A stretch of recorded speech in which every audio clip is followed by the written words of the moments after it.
Good morning from Sacred Space at Titania's Realm. It's 9:58 a.m. on the 2nd of April 2025. I thought I'd sneak in a 2-hour long video because I have my debrief today, and so I've got time to do a sneaky one, and it's pouring rain today, so the weather that I intuited days ago, complete with thunder asthma, still no thunder, but the weather's quite nasty today, foggy and rainy, and there's flood watch, and it says there's more heavy rain on the way, so what can I say? Always take the weather with you, babies. We'll strive to be contented and comfortable regardless of what the outside decides to do, although, as I said, I do have to go out in it later, so that will be a bit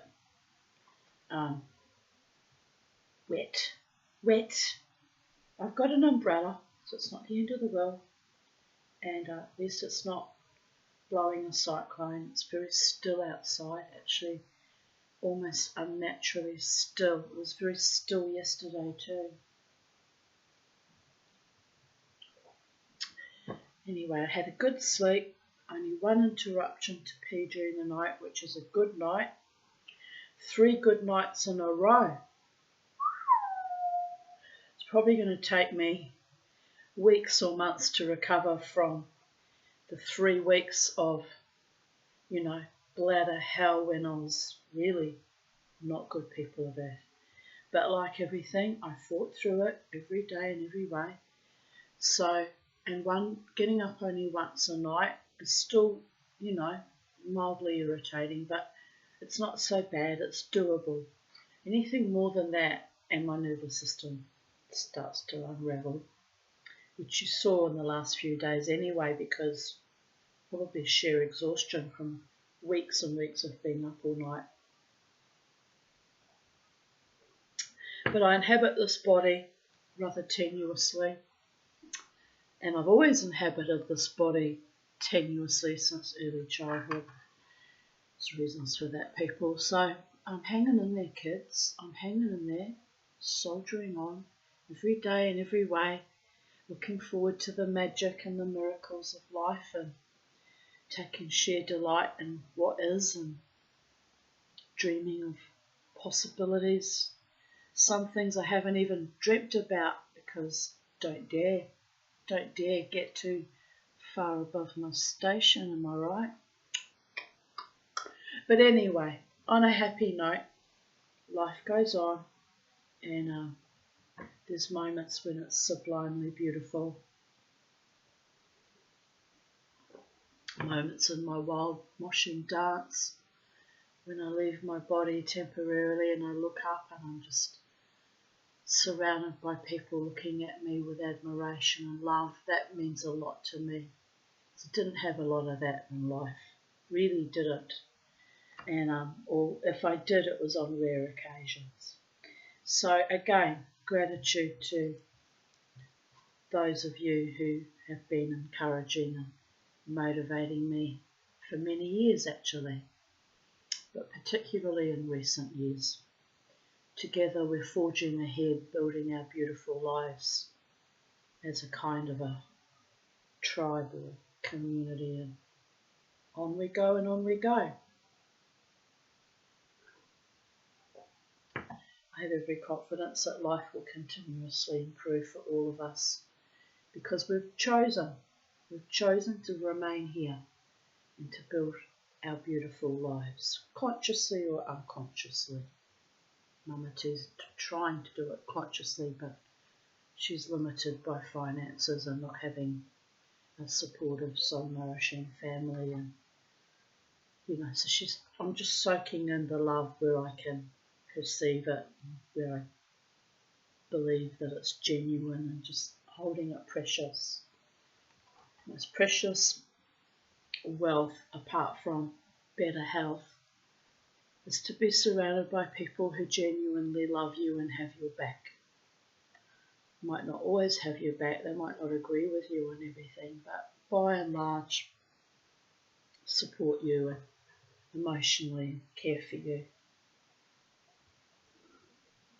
And I've been gifted in that many, many times by my earth angels. Some of them don't even realise that they're earth angels. They wouldn't know what to do with it if I said to them, do you know that you're one of my earth angels and that you've flowed life back into me?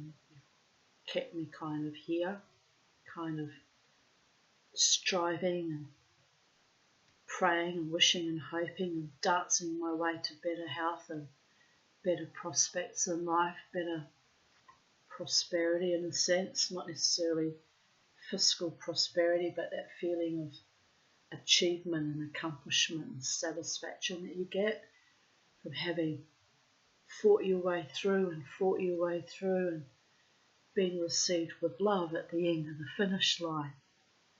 It's a wonderful gift people are there. Anyway, let us continue with when angels intervene. We'll go for about 2 hours because I think it's another there'll be another video after this, possibly 2. It's a very long chapter. And I may get emotional and I may get triggered, which happened yesterday, which was rather unexpected actually, but that's how my mental health is. That's the damage I'm left with. So if it's too much for you, you have the power of the red button with the square in it on your laptop, or the X button on whatever device you're using. Switch me off, go have a cup of tea. You don't have to live with me, alongside me through my reality. Unfortunately, I do.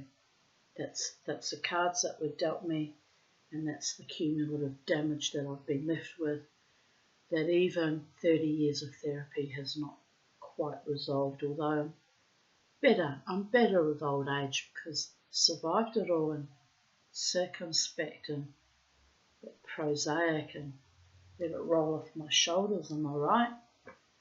But it's not pretty, and I didn't deserve any of that. But it is what it is. Survival can be astonishing. People with many survivors, including of actual wars and battle zones as well. Even they don't know why they've survived sometimes. And some don't. Some choose to exit this life because the cumulative trauma is just too much, too overwhelming. So I spiral down and I spiral up, and it's true of everybody who's lived through quite considerable harm. So let us continue with the story. Johnny, Hastings, England. Oh yes, that's where we got the Battle of Hastings. It's famous for, isn't it? We have a Hastings in New Zealand too. It's near Napier. Very pretty place. My father lived there for a while. We were mildly estranged. I was still in contact with him via letter or cassette tapes. He used to send me cassette tapes so I could hear his voice. It wasn't comforting, to be honest, but you know, he thought he was doing what he had to do to be a good father. Made him feel better. Sometimes I would just go along with things, just because I realised it was more for the other person than it was for me. But when I refuse to go along with things, it's because I can see it's bullshit and too much abuse, and Mama too says no. Got better at that with ageing too, thank the gods. Should not have tolerated some of the behaviours I was receiving even then from my father, but you know, he was remarried with his third wife and a bit lonely and pathetic, quite frankly, and I took pity on him and It is what it is, people of Earth. Anyway, meanwhile at that time, he was married with a wife, bringing in the bacon and supporting him, and I was struggling on my own with 2 young children under pernicious constant threat.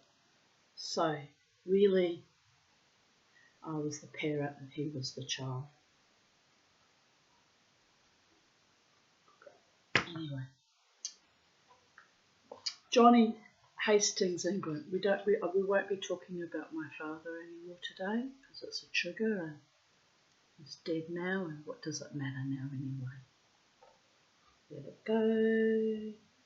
Let it go. I saw an angel when I was a young boy.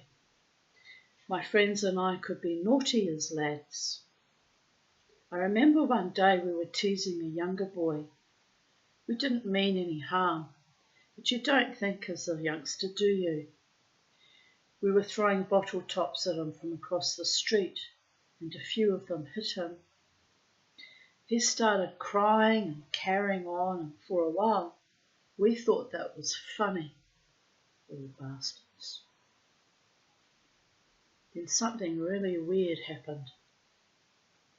In front of him, this big light appeared, and an angel stood between us and the younger boy. It was huge with these great big wings. We just stood still and stared at it. I was frightened, and it was then that it dawned on us that the way we had been behaving was bad. We'd been having our fun by spoiling someone else's. We never teased anyone again except for mild ribbing of each other, and that was among friends. We never talked about what we'd seen that day. I think even if each of us saw it, no one wanted to say in case the others hadn't and thought we'd gone soft. By that he means gone soft in the head. It's an English saying. We've gone a bit soft in the head, love. Aye up.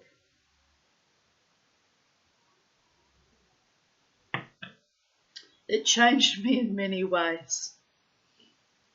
I began to think about other people's feelings more. I suppose you could say I grew up a bit more. I trained to be a social worker when I grew up. Isn't that ironic? Well, we won't go there, girlfriends. We won't go there. I wanted a job where I felt useful, like I was giving something back and atoning for my sins as a lad. See also psychologists.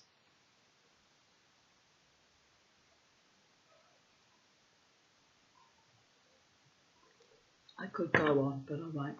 I'll just let it go, let it go.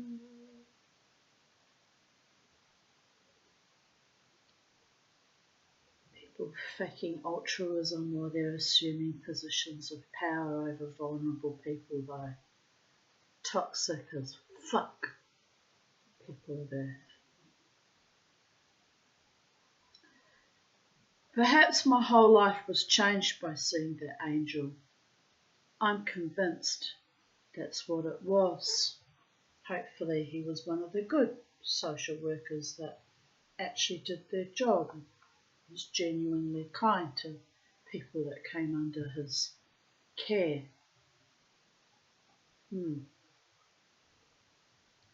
Jack, 28, Rotterdam, Holland. I believe I was saved by an angel once. Pardon me. It was in slightly ludicrous circumstances.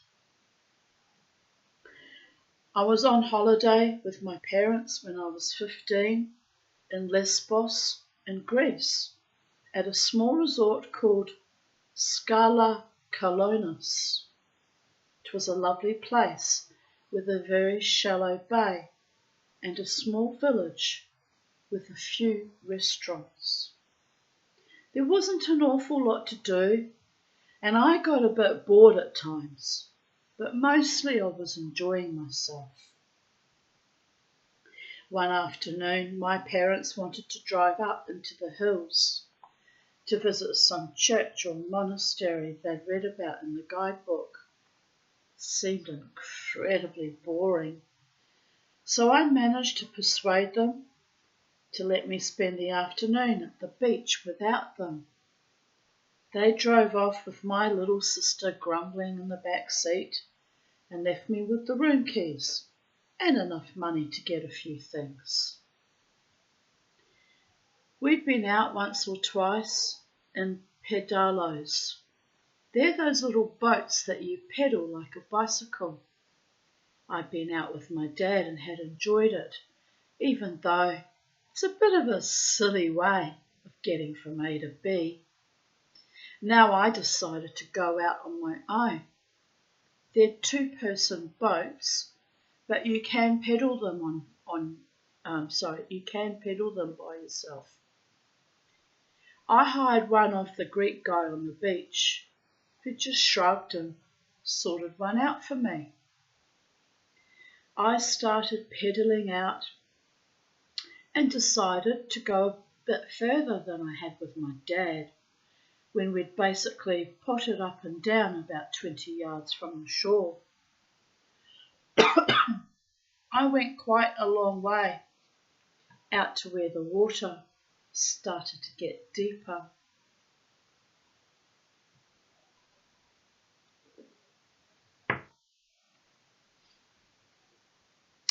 Then I looked back at the shore, which was a fair distance away. I leaned over and started watching the fish swimming beneath the boat. All sorts of colourful fish, big and small, were flitting around down there, and I watched them for a while. Then I looked up and realised I was farther from shore than I had thought, and the breeze was getting stronger. I started pedalling to get a little closer to shore. I pedalled and I pedalled, but I didn't seem to be getting any closer.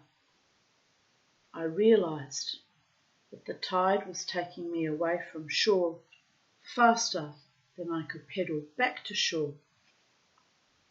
Should have turned the boat sideways. Probably didn't think of that till in a moment.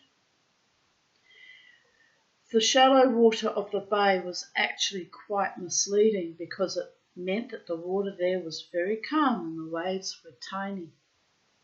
But out here, the swell of the sea started to be much more noticeable, and the wind was much stronger. I could see people way off on the beach, but it wasn't too far from being out of sight.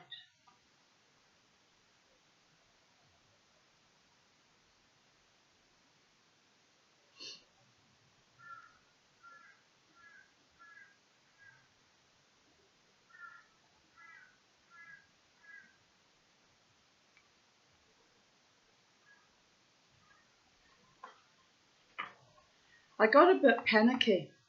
I realised I'd come out too far, and it was going to be hard work to get back. I kept trying and trying, but I was getting exhausted with the effort and still wasn't getting any closer. In fact, I still seemed to be getting farther away.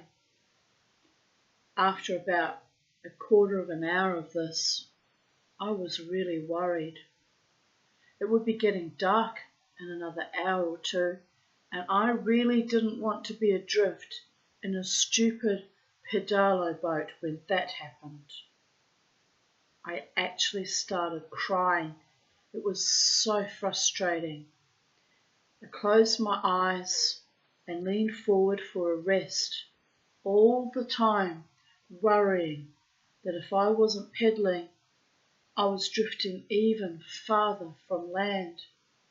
Then, while my eyes were closed, I heard a voice say, "I'll help."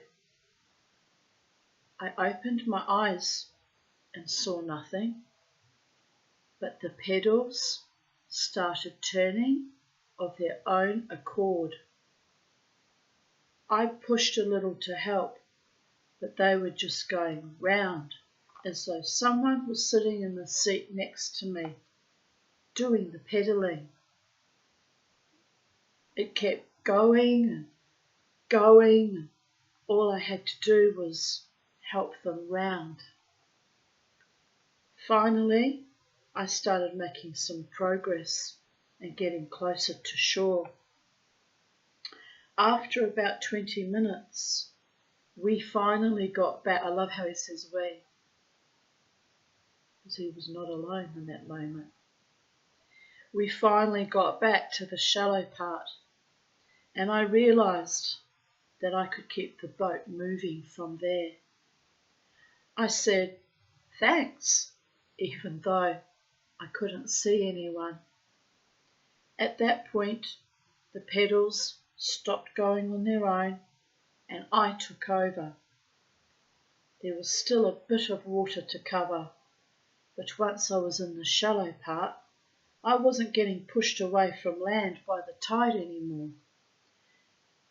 I was totally exhausted when I got back to the beach. I just went to the room, had a shower. By the time my parents got back, I was feeling okay, even though my muscles were aching. I didn't tell anyone at the time, since I was a teenager and easily embarrassed. But now that I'm older, I've told a few people, and it's amazing how many others have had similar experiences, or at least believe in angels enough to find it an interesting story rather than a foolish one. It's kind of funny because it happened in a padalo, but it was still a dangerous situation. So it was good that there was someone or something there to help me out.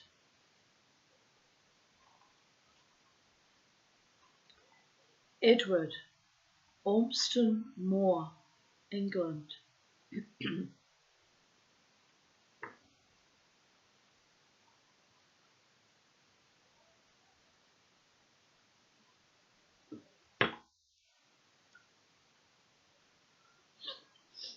Excuse me. I just wipe and smudge on that itchy nose, and it's always something with the Tanya, isn't it? Too close. Anyway,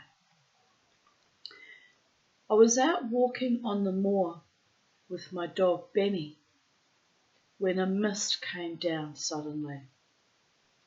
That often happens around here. All the roads leading up to the moor have orange lights that flash, warning cars not to go up onto the moor because of the mist. This was a very heavy mist with almost nil visibility. It's quite misty out over Mount Gravatt too this morning. I slipped and fell into a marsh bog, and I didn't seem to have the strength to pull myself out. They can be like that, the peat bogs.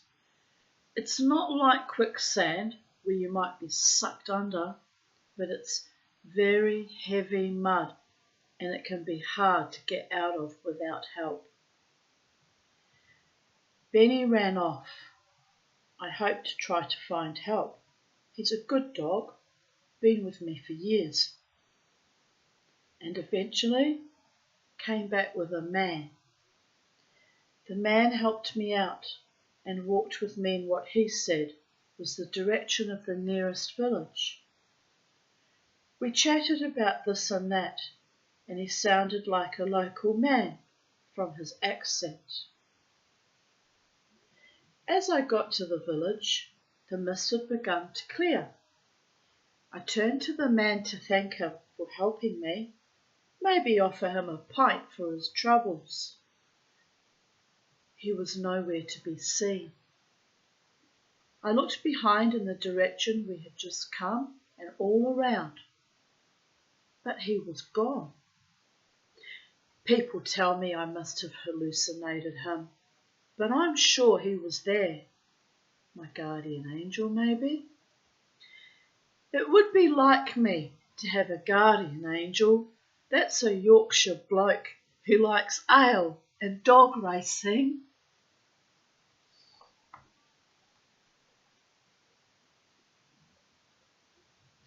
Graham, Illinois, USA.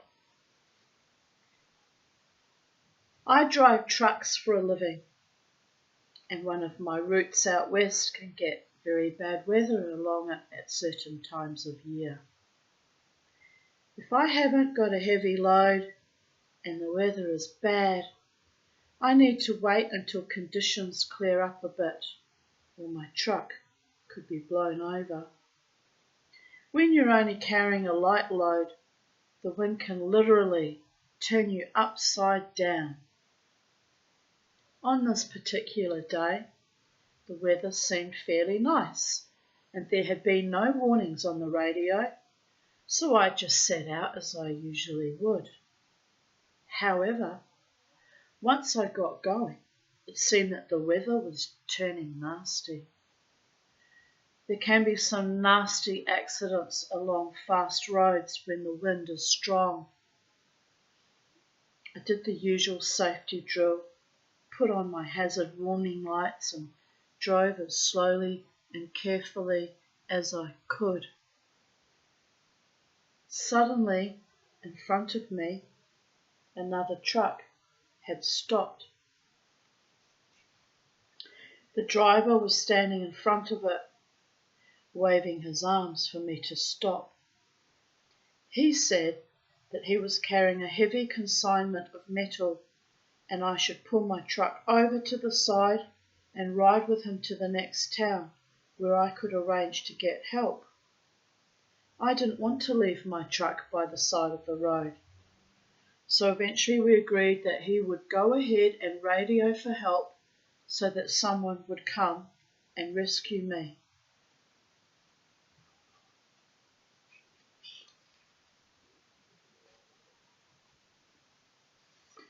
Didn't actually make that clear that when he did the safety drill and all that he'd actually pulled over. So I was sorry, a little bit confused there.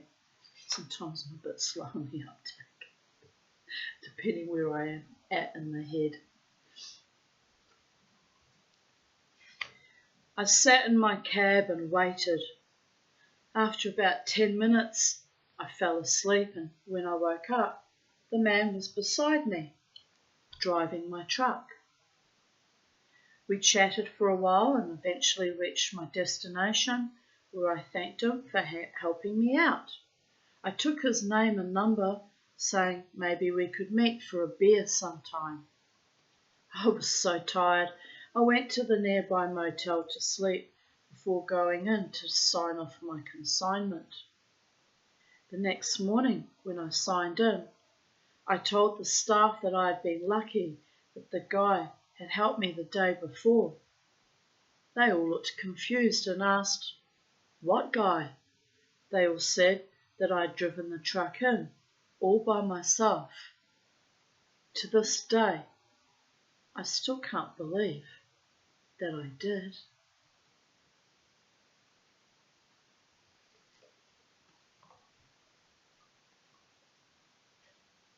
Asif, 52, Baghdad, Iraq.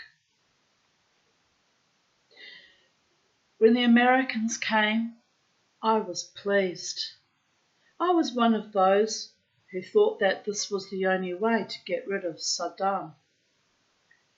But when they started bombing Baghdad, I was scared. I had no idea why they were bombing some of the places that were hit. Residential areas and schools near us got hit.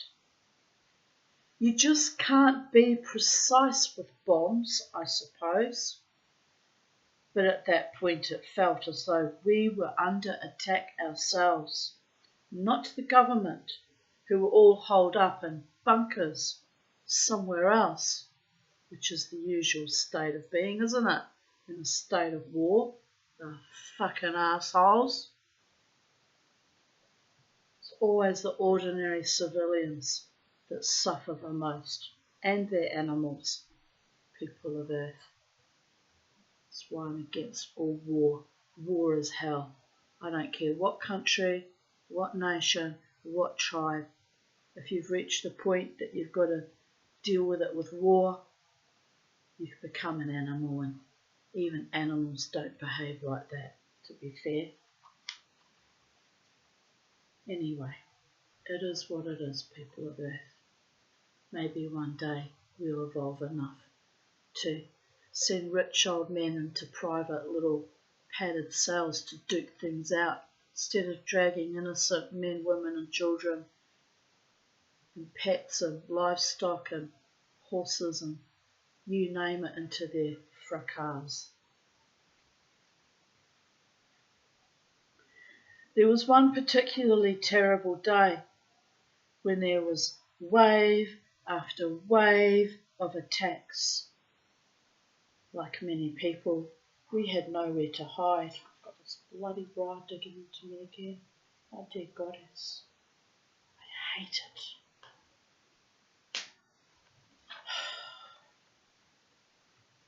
I have to keep wearing it because I've got my appointment with my psych today, otherwise I'll fling the bloody thing off. Dear God, can you imagine I went around for 2 years without one? 2007 to 2009. Didn't care. Did not care in the slightest. The titicakas swung free and I did not care. People would look at me and be like,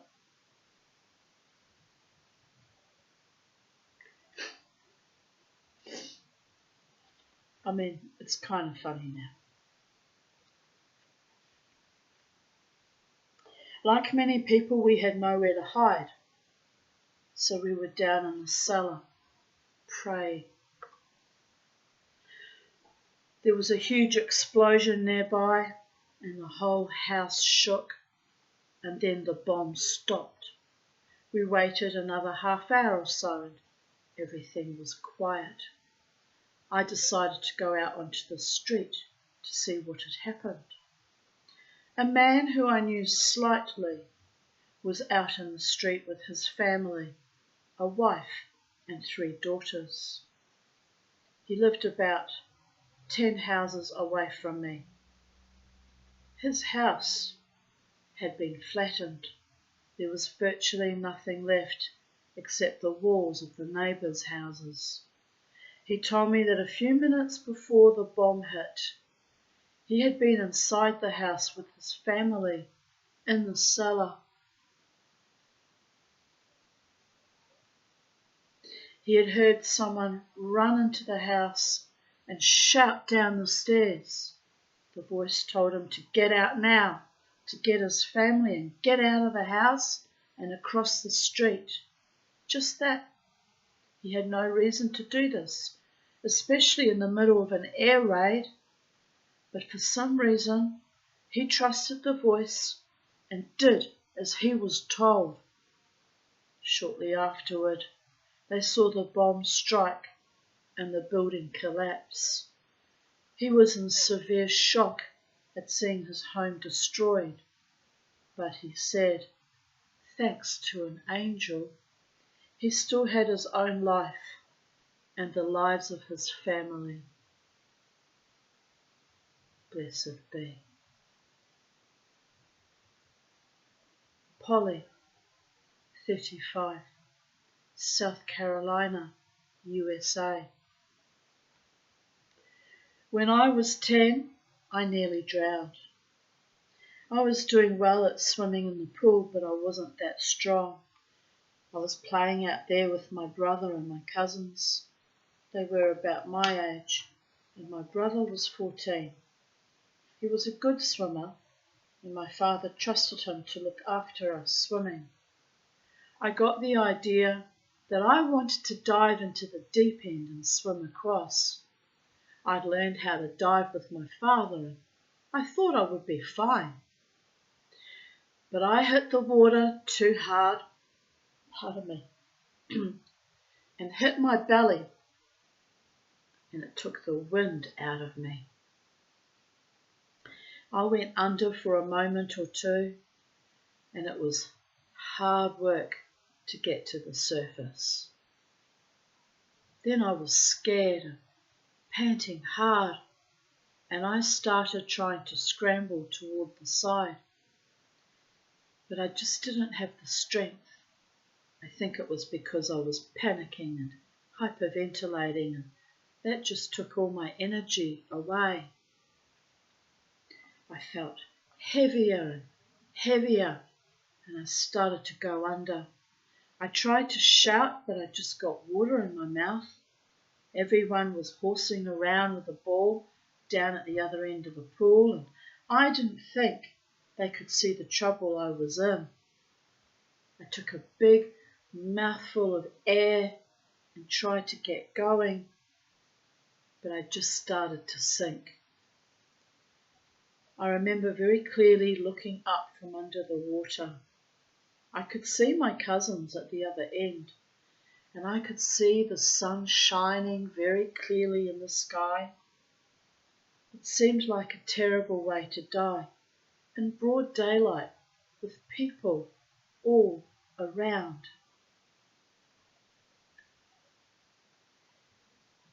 I was holding my breath and trying to kick, but it wasn't making any difference. The light started to go dark above me. Then, all at once, I felt hands holding me up and pushing me upward, and at the same time, I heard a splash. There were hands all around me, all pushing upward. I had to breathe and opened my mouth, and just water came in, a terrible feeling. But still the hands were pushing and dragging me, and I thought that somehow all my cousins must be there helping my brother, or perhaps my parents had come out. Gradually, I was hauled to the surface.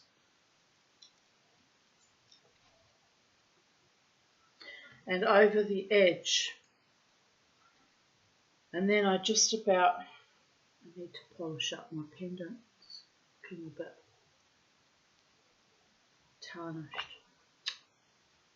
It's always something, isn't it? When you wear jewellery, it's a lot of work to maintain as well as make. Well, I didn't make that pendant. I bought that with my small inheritance in 2012, but I made the rest. I've remade this necklace about 12 times, so it's holding together rather well this time, thankfully. Right, where was I? Distracted by my tarnished necklace. Oh, Tanyala. Anyway, let's continue with the story.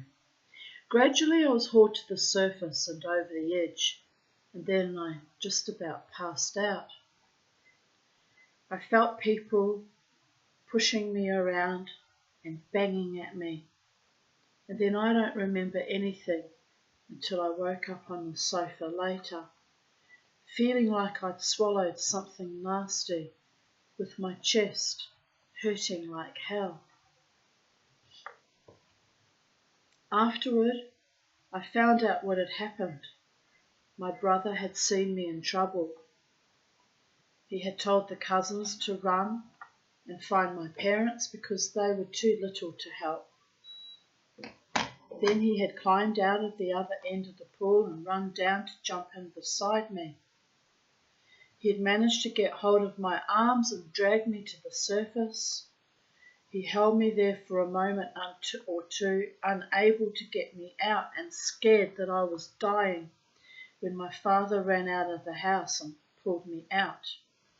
My father had pumped at my chest to get the water out and given me artificial respiration, but that must have been after I'd passed out. Now that all makes sense, except that I know there was more than one person in the water. There were hands holding me up before my brother got there to drag me up. And even as he was pulling, I could feel them pushing me. I asked my brother about it recently. I've never stopped thanking him for saving me, but I asked him if he was absolutely sure no one else helped. He said it was strange that I asked, because he had tried to pull me and had felt I was too heavy and that it was hopeless. Then he said that I just seemed to rise out of the water as though I was being pushed. Wow. So how I remember it is backed up by what he told me. Someone helped. He saved me, but he might not have been able to do it alone. So he got some help when he needed it. And again, blessed be. Jack, 43, Illinois, USA. An angel once stopped me from making a terrible mistake. I used to work for a media company. I had a desk job, which was interesting, but quite a few of my colleagues travelled around the world, selling and presenting our products. At the time, my wife was not especially well, but we were trying for a baby anyway. I went in one day and found out that the colleague who shared an office with me was leaving the company. He had a travelling job, and my boss called me into his office and offered me the job. It was considerably better paid than the job I was doing, and his assumption was that I would say yes. However, I hesitated and asked for time to think about it. I knew my wife wouldn't be pleased. She had said several times that she didn't understand how my colleagues coped with the travel, and that she felt sorry for their wives. It was clear that she would not think this was good news. But, on the other hand, we really needed the extra money if we were going to have a baby, and I had the very strong feeling that turning the job down would label me as unambitious and would be a black mark against me at work. The pressure that this kind of situation creates is hard to explain. A lot of it is self-imposed, but there is a genuine concern that the people at work who already live their lives in that very difficult way would find it feeble if you refuse to do the same. They might even take it as an unspoken criticism of the way they choose to live.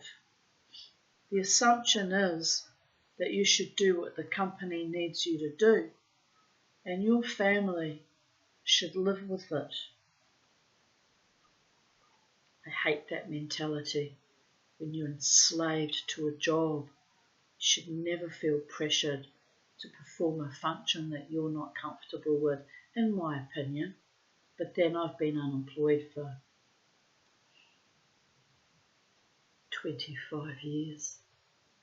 And as you can see with my high anxiety and trauma activation, probably never work again anyway. Can only do little bits and pieces for myself as the news calls upon me. And yesterday I got myself so upset at my failures I wrote the rest of the day off. So, it's There's a reason why I'm on a disability pension, kept in poverty, people of Earth. It is what it is. But anyway, I always hope that one day I'll heal, get on my feet, but I've improved a lot in the last 10 years since the suicide attempt, but still got a long way to go, people of Earth. A long, long way to go. Or not, as the case may be, because miracles happen every day. I'm living proof of that I'm even still alive. So there is that.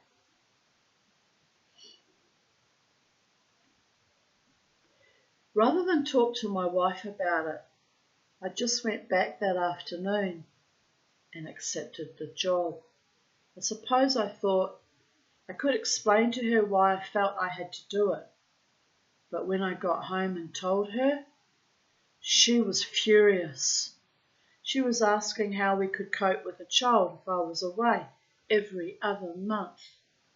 I was telling her that her mother and sisters could help, and my family. But she said she didn't want their help. She wanted me at home. Then I got angry because I felt she didn't understand the stress I was under. We shouted a lot of stupid things we didn't mean and went to bed without making up. I slept in the spare room by myself. I had a funny dream where I was playing chess with an angel.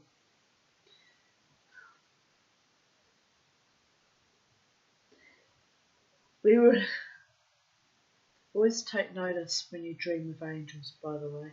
Had some very astonishing dreams of angels, which is why I started to laugh. But anyway, we were in a grand empty wood-panelled room somewhere. It looked like a gentleman's club or library. He was a really proper angel with wings and a halo and everything. We were talking about all sorts of things. Baseball, world politics, my job and my family. It was like having a beer with a friend. I can't remember all of what we said, but that's how I remember it. But he kept coming back to one point, why I had taken the job. He was saying that what I had to work out was whether I had done it for my wife and child or for me. And I kept saying I didn't have a child yet, but he said it didn't matter. Was it for me or for my wife and child? It was like a close friend who was such a good friend that he can say the things you don't want to hear. We finished the chess game. I lost, of course. And then I woke up. I spent the morning thinking about everything I had dreamed about. Today I don't care if that was a real angel or not, because either way, he told me things I needed to hear. But that morning, I had just had the dream, and I firmly believed it was a real angel who had come to give me a message. I went in to my boss and told him I wasn't taking the job after all. All hell broke loose, and they tried to bully and threaten me into taking it. That actually made me feel less guilty. If they hadn't reacted so badly, I might have felt I was letting them down. But actually, they just showed me how little they cared about me personally. So why should I care about them? The thing about that kind of pressure is that as long as you give in to it, it's still there. But once you're brave enough to resist it, you realise that there is nothing they can do to you after all. Indeed, hold your line, people of Earth. Be defiant if the occasion calls upon it to be defiant. Resist. Know what's good for you and what's not good for you. I stayed in a very toxic job for an entire year to prove a point to myself that I wasn't dumb and wasn't crazy and that I could function in the ordinary world. And all I got was bullying and harassment. I mean, I did have a lot of support from my admin staff and my beautiful Rosie Price, but there was a lot of shit went down in that job that should not have gone down. And then I got 2 jobs after that were also horrifically othering and bullying. And then I said, fuck that shit, never worked again. Which I paid the price for that, by the way. 2.5 decades of poverty and struggle and, well, the trauma issues I had anyway, so I can't blame that on those, but by the gods. There's a time in your life when you've got to know when to say no. And just get on with your life and accept your situation, your limitations. Know that you don't fit in with other humans and that you're not safe with them by and large. And if your working environment is not friendly or congenial, doesn't support you, either get another job or start your own business or find another way, people of Earth. Like I tried to start my little business with my silversmithing, but, you know, I was upset that it didn't start taking off last year, but I realised time's not right. The economy's shit. I still lack certain skills. I still lack confidence. I still lack trust in my gods that I'm prosperous and abundant and that everything flows to me quickly and easily by the grace of God and the angels. I still lack the networking capabilities because but socially inept after years of being isolated and struggling on my own. Have trust issues from all the strangulations and my awful childhood. It's hard for me. It's hard for me to fit into your world. That's why I live in my little world of Titania's realm, and I venture out on the weekends to do my wild dance for my wonderful bands, and that's my only real social outlet. And I revert back to my little sacred space, safe haven.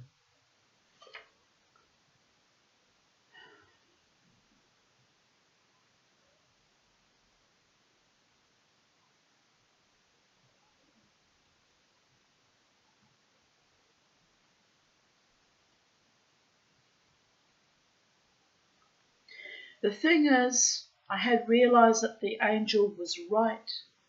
I had only been taking the job for myself.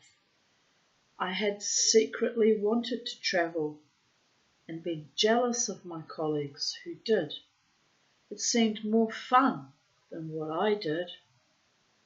But I had dressed all this up in my mind as being about more than that. I had wanted to believe I was doing the right thing by trying to get ahead at work and make more money.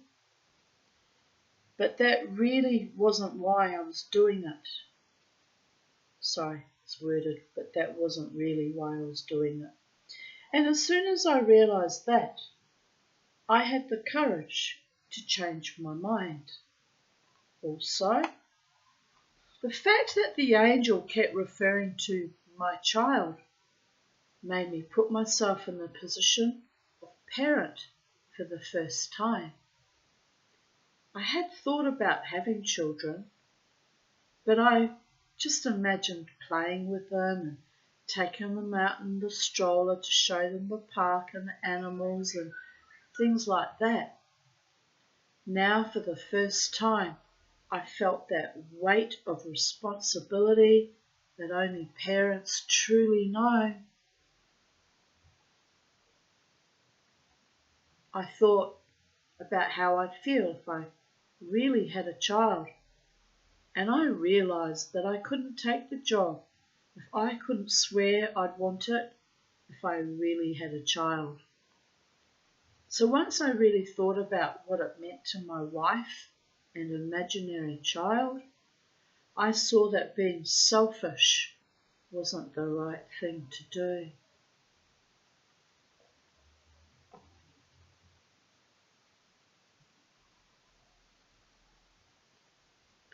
After I told my boss, I went back to my office and my wife called.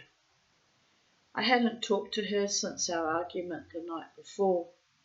She was still very agitated and sounded stressed. But right away I told her that I realised she was right and I had turned the job down. Then she was very relieved.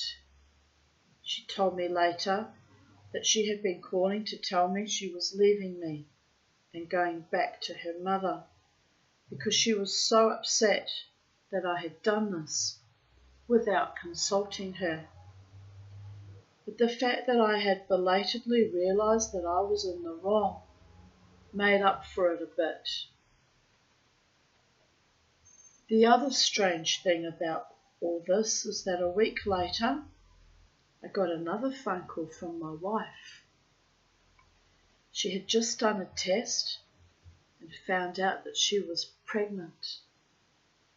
I was so happy. I just walked out on work for the day and bought some flowers and went home to her. What a lovely man. Unlike my husband. Well, never mind. Mustn't think about that. It's ancient history. She told me she had been wondering, but had woken up that day feeling sick and had gotten the test. But for it to show up positive, she must have actually been pregnant already the week before when I dreamed about the angel. Well, the angels and the spirits know. They can see. They can see the new life already forming in your womb. Even before it's planted there, they often foresee it. It's because they're closer to God and they can see the destiny of all things. Never argue with your angels. I mean, you can, but you'll just make a bloody fool of yourself. I know, because I've tried that in my day. But what if this were to happen? And what if that were to happen? And they were just like, Tanya.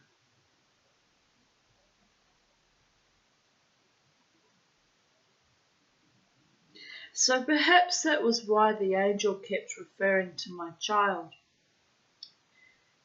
It might also explain why the angel thought it was important enough to talk to me.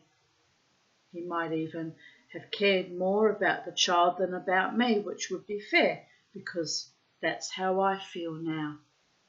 Imagine what a mess we would have been in if I'd been pig-headed and kept the job and my wife had gone home to her mother.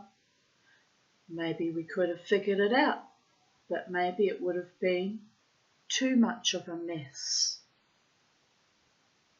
The other thing I should mention is that while the atmosphere at work was strained for a while, I ended up enjoying my job more since I was no longer wanting to travel. And the individuals who made my life difficult for not travelling ended up leaving the company anyway. It's often the case. They're just sadists and psychopaths and just like torturing other people. Awful it is. In the end, it didn't matter or do me any harm I'm so glad for him. I'm so glad he got out of that toxic environment.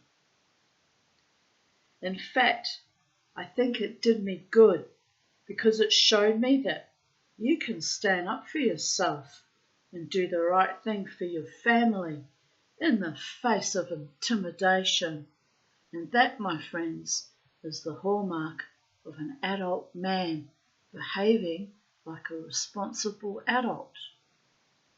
And people respect you when you stand up in the face of intimidation and hold your own. By the way, even if you're a single person on your own. Been there, got the t-shirt. Nobody respects someone who just goes along to get along and is weak and is miserable, and eventually your entire world implodes when all you had to do was just once say no. And don't get me wrong, I understand the immense pressure and the enormous fear that comes with that, growing into yourself and finding your first no. Once you get used to saying no, sometimes it gets difficult to say yes, which is the journey I've been on in recent months and years. Knowing when to say yes and trusting that saying yes to things will be for my highest good. I'm still on that journey, but I'm not afraid to say no anymore. No, hell no, fuck no, no and no and no and no. Anyway, we'll finish the story from, what was this man's name? Sounds like a sweetheart, but a bit immature, you know. It happens. Jack, 43. I wonder how old he was when he had this experience though, because he's writing it at the age of 43, probably looking back on that experience. Anyway, the last paragraph.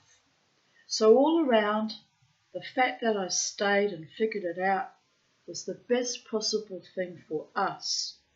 I've got 3 children now, and I simply can't imagine life without them. A family man that he was destined to be. I betcha he knows when to say no for the sake of his kids too. Moira, Aylesbury, England. 110111. Make a wish if you wish to, people of Earth.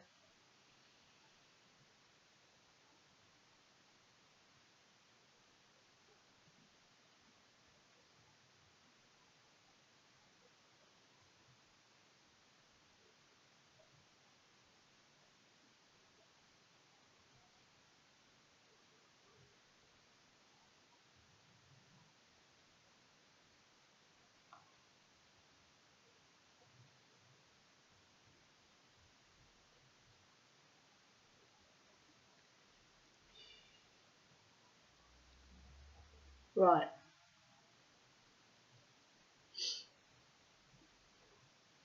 It's silly, my little wishes. They're quite silly. You probably, while I have my eyes closed, you've probably seen the childlike look on my face. Even I know, as I'm wishing them, that they're silly. But you've got to have a little bit of childlike wonder and mischief in your life. Otherwise, life is mundane and boring and just plain ugly and beige. I don't like the colour beige, and I don't like to live a beige or grey existence. It's bad enough I've got to stare at my ugly neighbourhood with their painted grey houses on a grey and rainy day. That's why today I'm wearing my dress with all the lovely bright colours.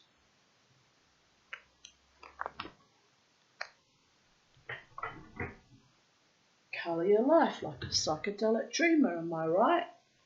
Be colourful. Be extravagant. Be bright. Be opulent if you can afford to be opulent. I'll just make the best of whatever it is I have. Be joyous, be happy, be courageous. Got to brush my hair, it's dry now. Zhuzh it up a bit, I'll have to brush it back in birth. By the gods. Dear grace. I've been so anxious lately the last few days. I woke up this morning, my hair was just a giant fucking oil slick. And it's from the self-imposed stress I put myself under, trying to succeed at my little jewellery projects. This one was a success though, wasn't it? It was a success. So, I've got to cut myself slack.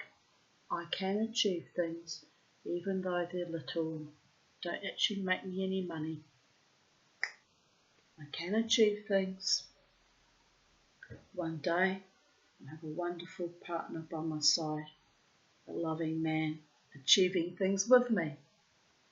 Or, alternatively, we'll just be in retirement and not have to achieve things and live happily ever after.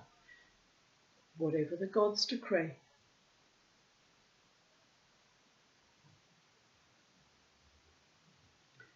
Right. Let's get back to reading the story. Moira from Aylesbury, England. My husband was attacked by a gang of youths once.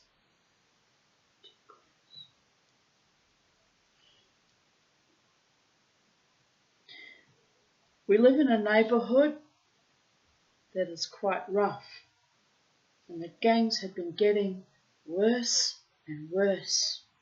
They would hang around the shops, start fires in the bins, spray obscene graffiti, and generally make everyone's lives a misery. One night they had been doing all their usual stuff when Martin looked out the window and saw them messing about with his car.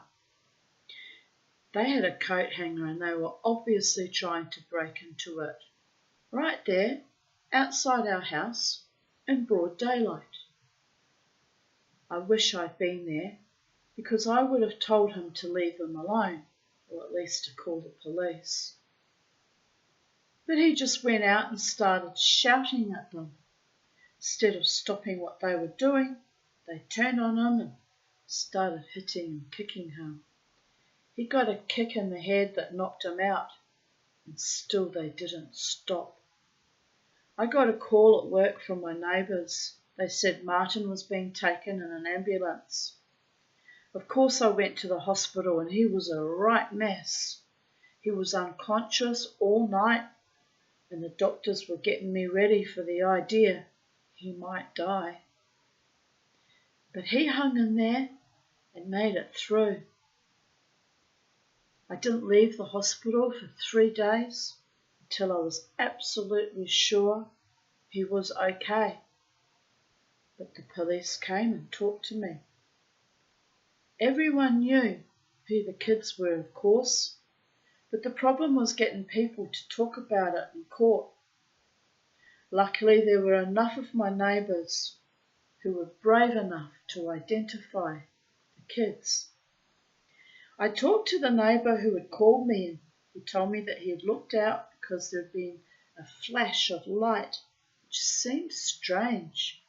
And then he had seen my husband lying there and the kids running away, but he recognised them even so. And he was one of those who testified against them. It was a risky thing because their families were rough. But in the end, all they did was threaten people and shout a lot. No one got hurt, except of course my husband, who was still in the hospital, recovering. There was a court hearing that lasted a few days, as they wouldn't plead guilty. There were 6 of them. Most of them were nasty pieces of work, sneering and swaggering, thinking they could just deny everything and lie their way out of trouble.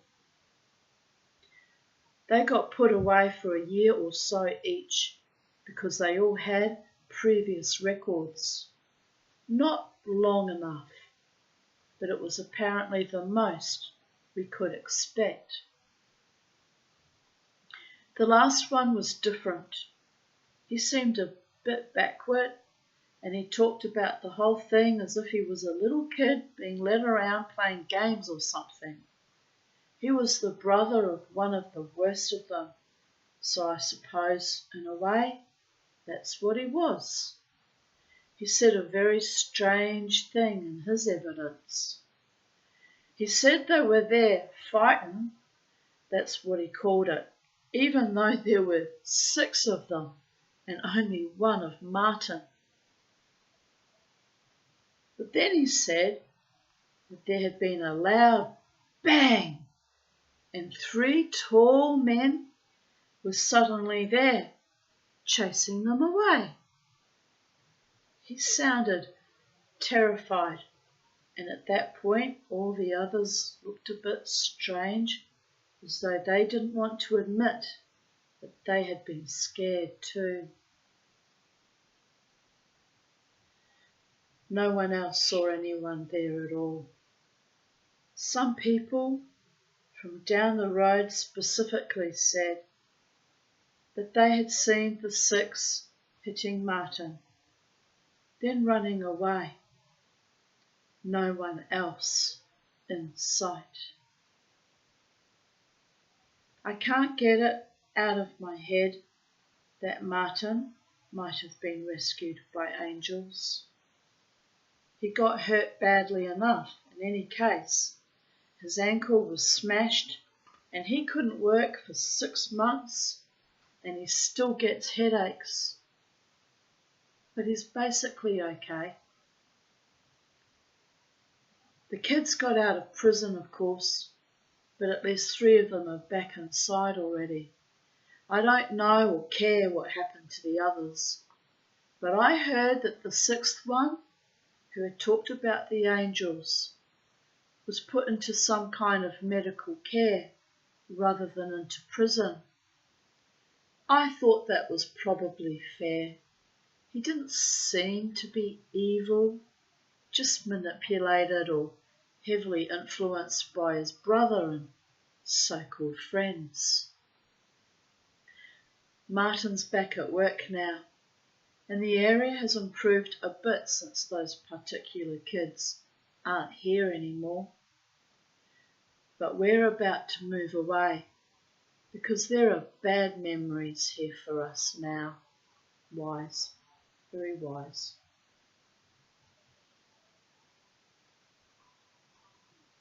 Charlie, 36, New York, USA. 11:11.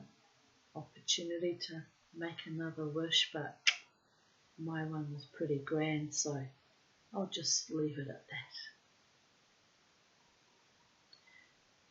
I went hiking on my own in the Appalachians when I was 22.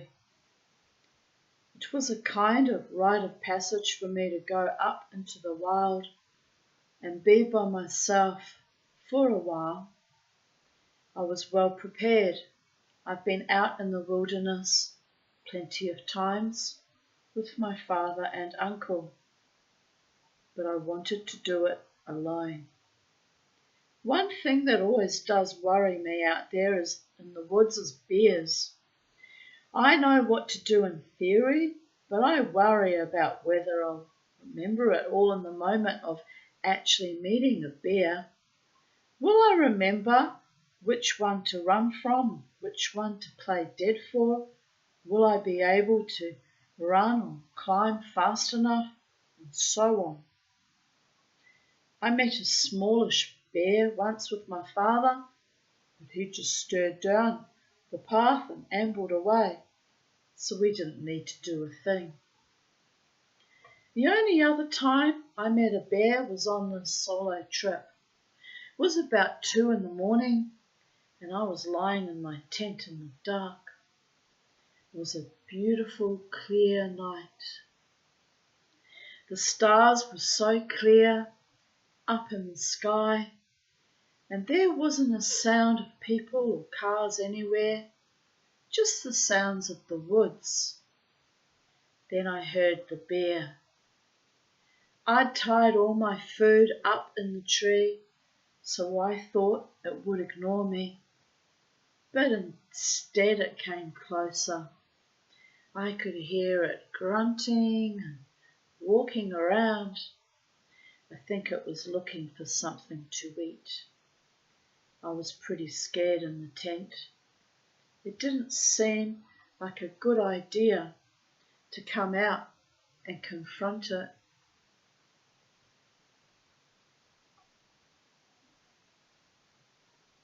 So I lay as still as possible, trying to breathe very quietly and hoping it would go away. I could hear all these strange little noises it was making, and then suddenly there was a scraping sound, and the tent was moving. The bear was trying to get into the tent, or at least it was pawing at the tent to see what happened. It was frightening, and I really wasn't sure what to do. Then I heard a voice outside. It was a very quiet, serene voice, almost whispering.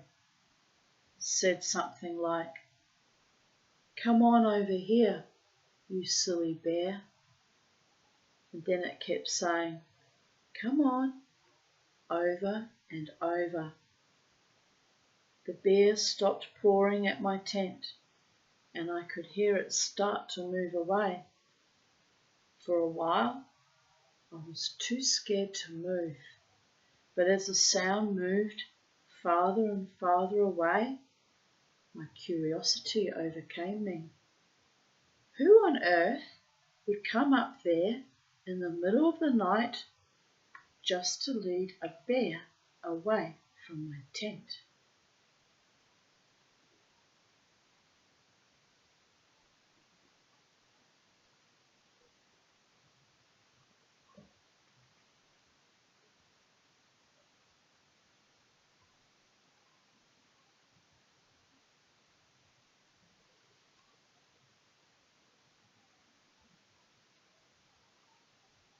I unzipped the tent and leaned out around the corner, and by the moonlight I could just see the shape of a man walking off into the woods.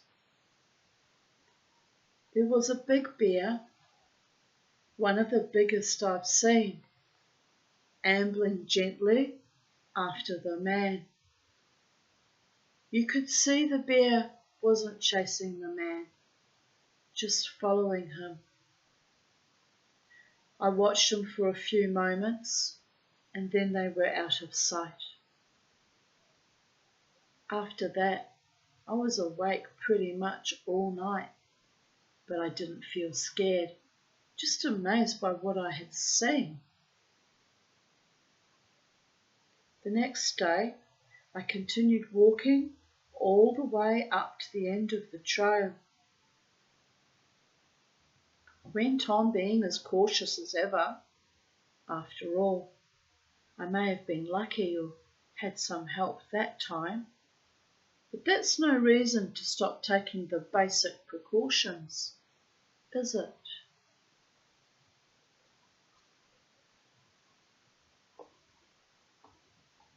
Mike, 28, Wrexham, Wales. When I was about 10 years old, I went on holiday with my parents to Fuerteventura in the Canary Islands. I've been to the Canary Islands, but I was at Las Palmas. It's a beautiful place actually, sacred space, very holy, ancient place. You can feel it in the atmosphere and the ley lines. I knew that even though I was only 8 years old. It was a happy place.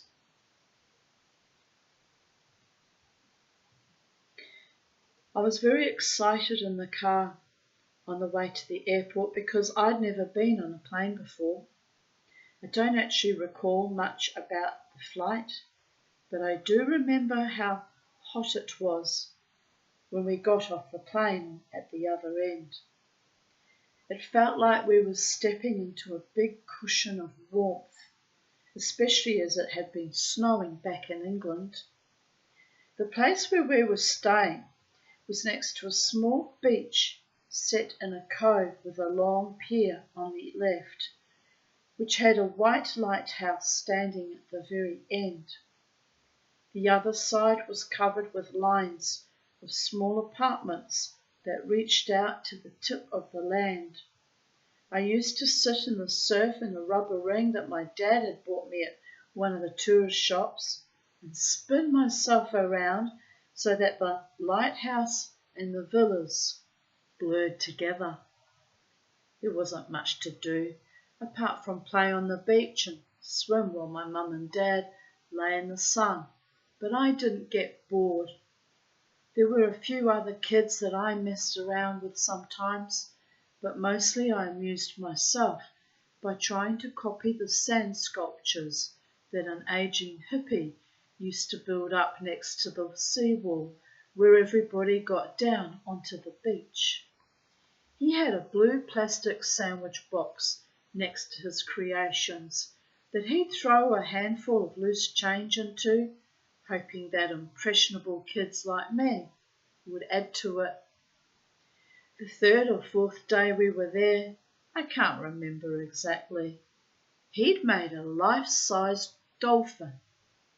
I spent most of the morning trying to do the same down near the sea, but no matter how hard I tried or however many times I kicked it to pieces and started again, I just couldn't get it right. I ended up covered in sand that stuck to me all over and was beginning to make me scratchy and irritable. So I ran down to the sea and dived into an incoming wave. I was a pretty strong swimmer for my age. I learned at the local pool when I was 8 with my dad, and I got about 20 yards from the beach in a minute or so. The trouble was that the water was still quite shallow for about 50 yards, and it was almost lukewarm from the heat of the sun. I knew from experience that it cooled down dramatically after that, and I wanted to cool off and get every bit of sand off my skin. So I kept going. Once I got into the colder water, I played around for a bit, dunking my head underwater and trying to catch some of the little fish that darted about just under the surface. I must have drifted a bit farther than I thought,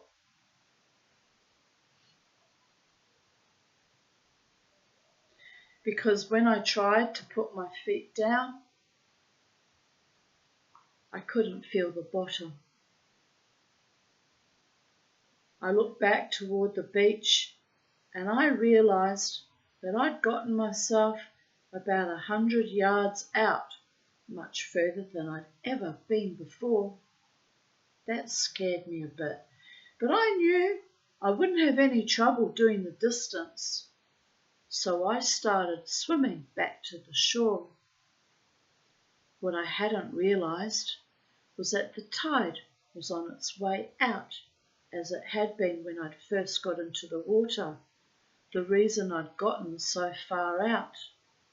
Swimming back was much harder going, and I didn't really seem to be getting anywhere. Even after 5 minutes.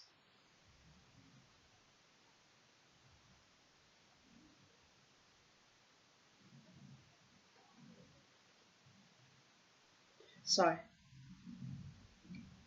even after 5 minutes, the beach looked just as far away as it had been when I'd originally turned back. If anything, I seemed to be going backward. After getting slapped in the face by a couple of waves, I really got frightened. My arms were getting tired, and I'd lost all the rhythm of my swimming when I suddenly became aware of a firm pressure on my belly and chest. It felt exactly like my dad's hands had felt when he was teaching me to swim and holding me up in the water. So much so that I actually shouted out, "It's okay, Dad, I'm doing it," just like I used to when I'd nearly got it. At the same time, I heard a voice just above me say, "You're doing great, Mike. Just try and go with the swell." I knew it wasn't my dad because he was asleep on the beach. But I instantly forgot about being scared because I realised I was going to be safe. The hands kept on holding me on the surface and helping me forward through the water. I started judging the swell of the waves, just like the voice had said, and the beach got closer and closer. When I was nearly there, I felt the hands disappear. I panicked and kicked downward, but I was back in my depth and my feet touched the bottom.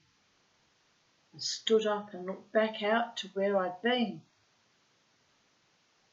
but there was no one there. I knew I hadn't imagined that voice or the secure pressure of hands on my body. I truly believed then, and I believe now, that an angel saved my life that day. I like to think that even now, if I got out of my depth, he'd look out for me again.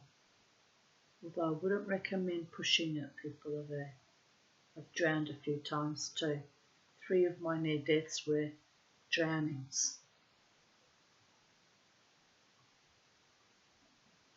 One time I was sitting on the bottom of Lyle Bay, Philip Hodemakers and all his mates and my friend Lynn Robertson were surfing, and they'd gone out ahead of me out further beyond the breakers.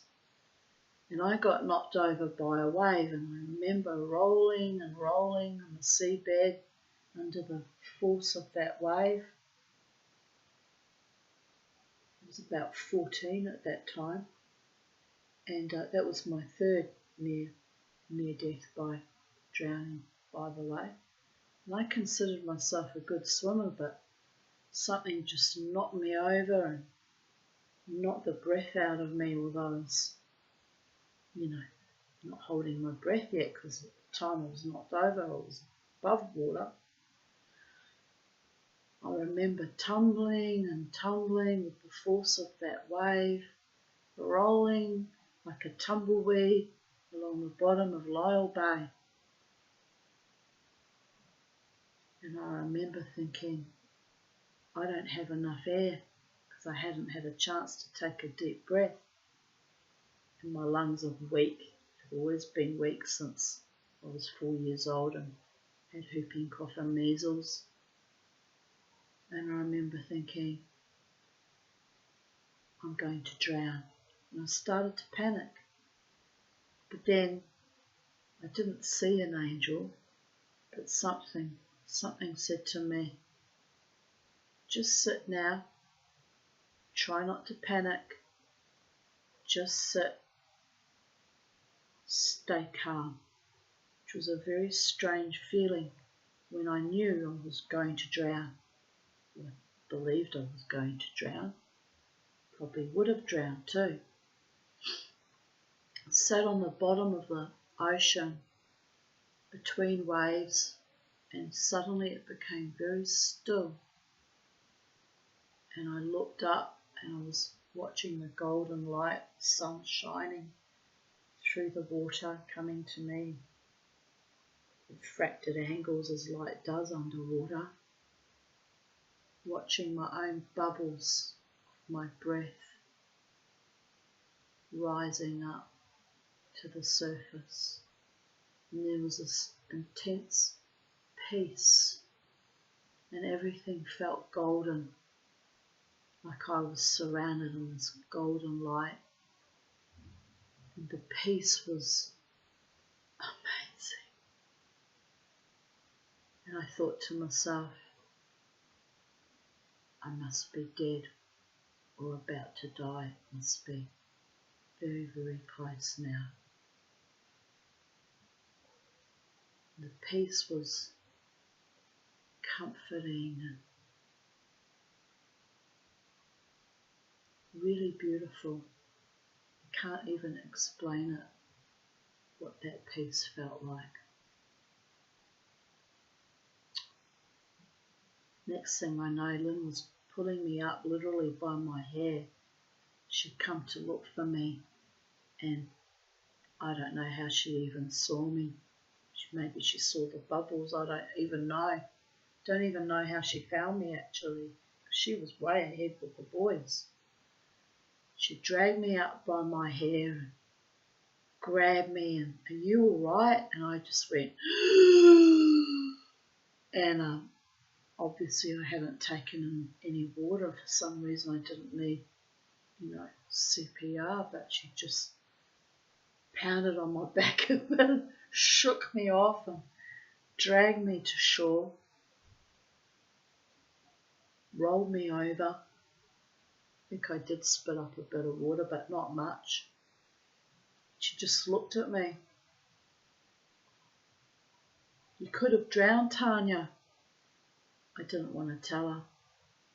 Didn't want to tell her that I had kind of been at the brink of crossing over, that I was just seeing gold. But the voice, not even a voice, just that direction. Stay calm, sit on the bottom and wait. Probably saved me actually, because if I'd been panicking I would have started inhaling water and I would surely have drowned. So one of my angels came to me and gave me the right advice in that moment. Some of their advice in my lifetime's been a bit bloody dubious, but at that time it saved me, quite literally. And had Lynn not been there, I would not be here to this day. So, thank you, Lynn. She saved me from the second drowning too, which happened when I was about 10 or so. I'd come back for a holiday to be with her. I was living in Melbourne with Mum and Case at the time. And that drowning, I was drowning in the second channel near Goat Island, just opposite my house. And again, I'd reached the point of acceptance of that peace that comes when you know no point fighting it anymore. It's all over, Red Rover. Just go with it, ride it out, however it manifests. And again, she hoisted me up by my hair and yelled into my face, "What are you doing?" I went, "I'm drowning. What do you think I'm doing?" She had a lot of stress being my friend, because I had quite a bit of misfortune happen to me like that. Anyway, I didn't drown and I'm still here. But I resonated with that person saying how they felt what a strange way it was to die surrounded by all the people in the swimming pool at the other end, because it's a lonely death. I think it's probably one of the most loneliest deaths because it's just you and the water and the light shining down, knowing that there's life above water but you can't access it, and you're just sitting there going, aha, oh well, here it ends.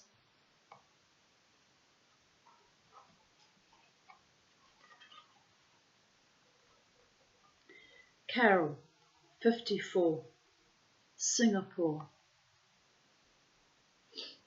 I met an angel 15 years ago when I was going through a very difficult time in my life. I had gotten badly in debt while travelling and working abroad, and I'd had to move back in with my parents in Sussex in England. I was working at the dentist in this little town where I had grown up as a receptionist. My parents weren't very sympathetic. The job was boring, and it just felt like I'd been defeated.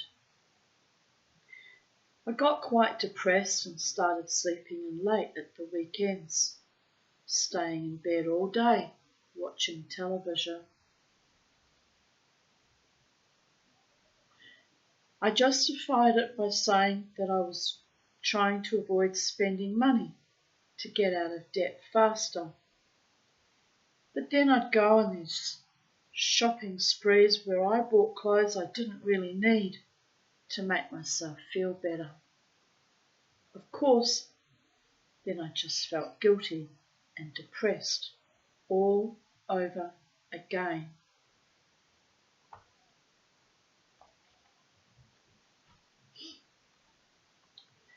One Sunday morning, after I'd done exactly that, I woke up really early. I would normally have rolled over and gone back to bed until midday, but instead I opened my eyes and looked around the room, and the room was full of a really strange light. It felt warm, like the brightest sunlight you've ever seen. And then that faded and there was just the street light coming through the curtains. But it had given me a strange, restless feeling. So I got up and got dressed. I got in my little car and set off without knowing where I was going. Then I knew that I had to go to Ditchling Beacon, which is the highest hill in the South Downs. You can drive right up to the top and then walk along a footpath looking down on the countryside. I went up there and got out, and it was just dawn. I set off down the path and walked, not really thinking. Then I looked around and saw there was a boy walking beside me. I didn't know where he'd come from. He was about 20, with a pale face and a serious expression. We started talking. He asked me why I was there and I told him everything. It seemed natural for some reason in this unnatural situation. I asked him why he was there, but he just smiled and avoided the question and kept talking about me. I wasn't scared of him, but it did seem very strange to me, even at the time. I told him all about why I wasn't happy and how stuck I felt. It was kind of like a therapy session, but he seemed very wise and old for his years. He told me that being stuck was something that was in my head, and that the feeling of being defeated was something I'd imposed on myself out of shame. He said I had to forget the shame, forget what other people thought, and look at what was best for me. He also said that because of how I was feeling, I was making other people unhappy, like my parents. I had told him a little about them, but what he said made it sound as if he already knew about it all better than me. He said that doing what was best for me wasn't selfish. It was the most considerate thing I could do, because if I could be happy, I'd make others happy too. It's true, you know.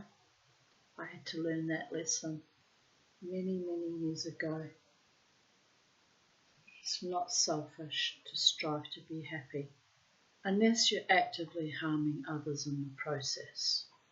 It's not selfish at all to want a beautiful life and to be loved and to have good, kind people supporting and bringing you through life and motivating and encouraging you, and sometimes dragging you up by the hair if necessary in one of your near-death experiences, but metaphorically dragging you up too, reminding you, don't stay in that dark space you've brought yourself into from bad memories or bad triggerings.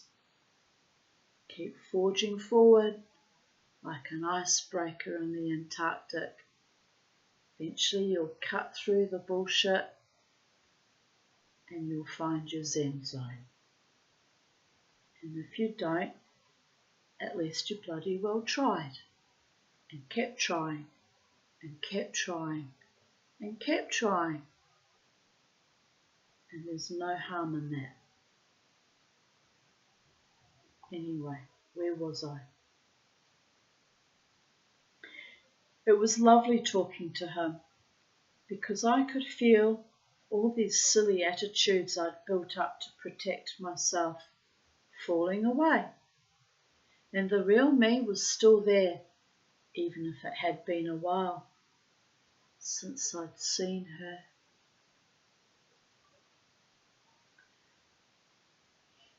I used to say that to my ex-boyfriend. He'd get very angry with me. Well, he was toxic as fuck, wasn't he, really? They all were. But something would go wrong and I'd be like, don't worry, Courtney, at least you tried. He'd take it as me being sarcastic or nasty when I was actually telling him things go wrong. Things don't always work out. The money doesn't come at the right time, or the project like yesterday that I was working on failed. Get dreadfully upset in that moment. Then you square your shoulders and you try again, and you try again, and you try again. Planning on trying again on that jewellery project later this afternoon when I come back from my psych, if I'm not too tired. If I'm too tired, I'll try again tomorrow. And I'll try again, and I'll try again, because I know I can do it. Just yesterday was not my day. Held my mouth the wrong way. Actually had too much heat from the flames, what I did wrong. I know what I did wrong, but sometimes in the moment, you're in the moment, you don't realise what you're doing wrong. And it was the first time I used my Smith Little torch too, by the way. Oh, the anxiety attack I had, making sure it was set up properly. I'm still scared of it. So, I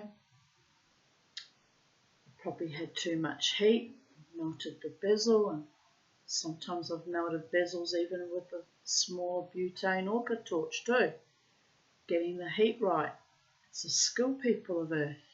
It's one of the major skills of soldering metal to metal. Having the right temperature and going quickly in and out, and not focusing too much heat. And that fine silver bezel I made. It's very fine. I think maybe it's too fine. I may find that I'm going to continuously fucking fail at it and waste the $93 I spent on it, by the way. But that's negative thinking. But I'm thinking that I may need a slightly thicker gauge. But I know now, if it keeps failing, I'll know it's never going to work out, babies. And I'll just write off the $93 I may possibly have wasted, spend more money on a slightly thicker gauge, which will be more than $93, and I'll fucking get it right eventually. And I'll wear that cuff with pride because, like my earrings and all the other things I've made, 12 times repairing this, not giving up and keeping on trying yields results eventually. Unless it's a completely lost cause and then someone has to take you aside and say, baby girl, that was never going to work out, but at least you tried. And then you laugh and you go, thank you for that, nauseum. And you dust yourself off and you choose something else to put your focus into. Just saying, I thought about giving up on silversmithing yesterday in my fit of pique over failing. I looked at everything. I'll just sell it to a real jeweler who'll benefit from it, and they can do the work that I can't even fucking aspire to. And I went into a full-blown Tanya tantrum. My 5-year-old Miss 5 Tanya tantrums, which can be quite terrifying, even for me. Oh, and Miss 5 doesn't get what she wants and perceives herself as having failed and wasted money and just nonsense and gets herself all upset. It's actually my inner child, Miss 5, that throws the wobbly. Oh, well, you know, she's right to do so, actually. Kicks me up my own ass and says, that was a bad day, Tanya. You can do it tomorrow or the day after, but you'll pick yourself up and you'll do it. And when you wear that bracelet and people say, oh, that's lovely, you can say with pride, I made it. And they won't realise that you made it 15 times or 20 fucking times or however long it took to succeed at it.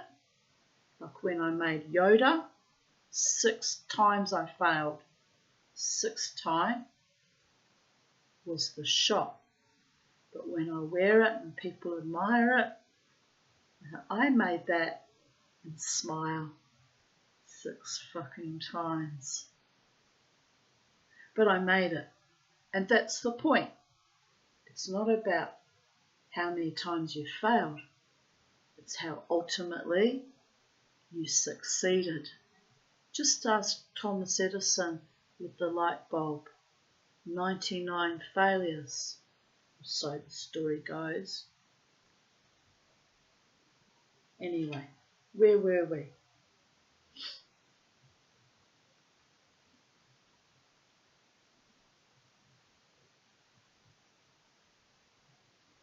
After a while, we'd said everything that needed to be said.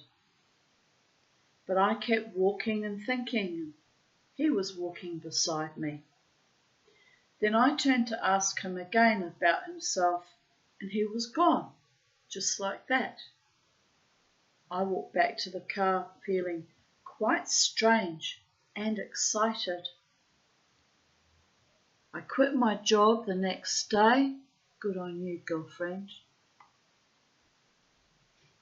And a week after that, I set off to London to find a new job.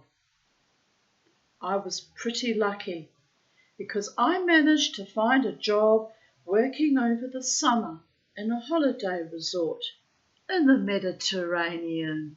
What a wonderful job for a young woman who's coming out of a long period of depression.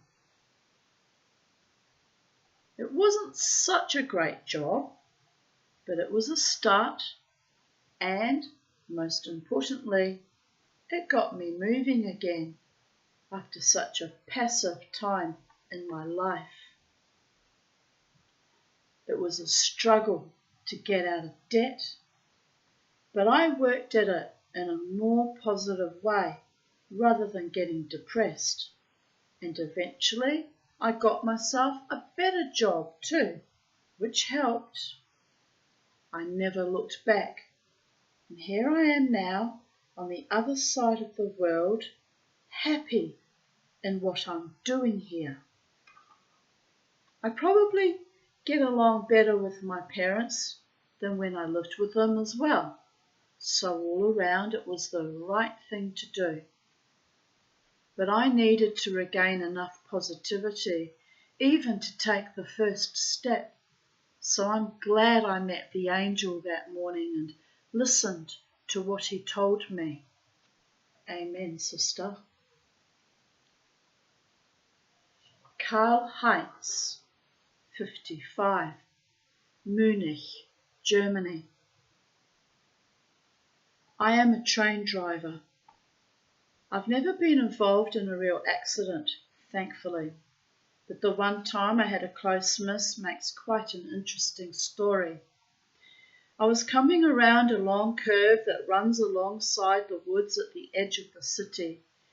There are often children playing beside the tracks there because there are paths through from the woods. I'm always concerned to see them there, unsupervised, but nothing had ever happened. This time it seemed they were playing some kind of game of dare, which involved running onto the tracks and then off again. I've seen this sort of thing a few times, and it makes me very angry, I can imagine. It's nothing worse than a train driver hitting a person. It is very stressful for the driver to be put in that position. I braked a little for safety. They seemed to be getting clear in plenty of time. But then the last boy, he looked to be no more than about 10 years old. He slipped and got his foot stuck and fell. I was only about 100 metres away at this point, and I applied the brakes fully, hoping to give him a little time. His friends had run away a short distance after they left the tracks and only turned around to see him lying there after it was too late to run back and help. He was struggling to get to his feet. I remember all this very clearly. It's like a piece of slow motion film that has been imprinted on my brain because I was so scared that I was about to be responsible for killing this boy. It was simply impossible to stop in the distance available.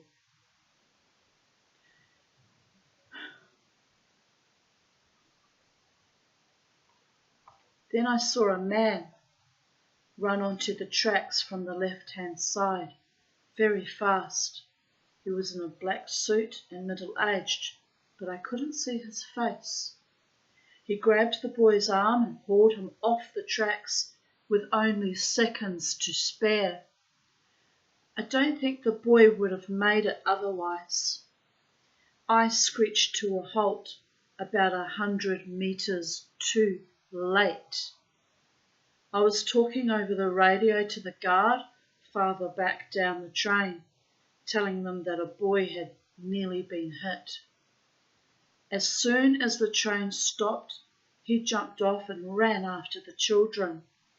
We take safety very seriously, and it is important to try and catch these people if possible, if only to make it clear to them how serious their behaviour is. The boy who had fallen had actually twisted his ankle quite badly and was limping. Most of the boys had run away, but one had the decency to stay behind and look after his friend. Because of this, the guard was able to catch them both. By the time I got out and ran back, I found him there shouting at them for being so stupid, saying didn't they know they could have been killed? They were very shamefaced, and perhaps because one was hurt and had nearly died, the other was honest enough to take the blame and brave enough to stay behind with his friend. We didn't give them as hard a time as we might. They were white as sheets anyway, and had probably learned their lesson. I asked them where the man had gone.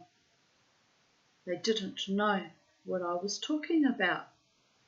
The one who had stayed hadn't seen any man, even though he had been looking straight at his friend as the train came toward him. The one from the tracks seemed a little confused, but his friend was very clear that he had got clear by himself. It was interesting, though, that he first said that his friend had been thrown clear, then corrected himself and said that he had somehow managed to jump.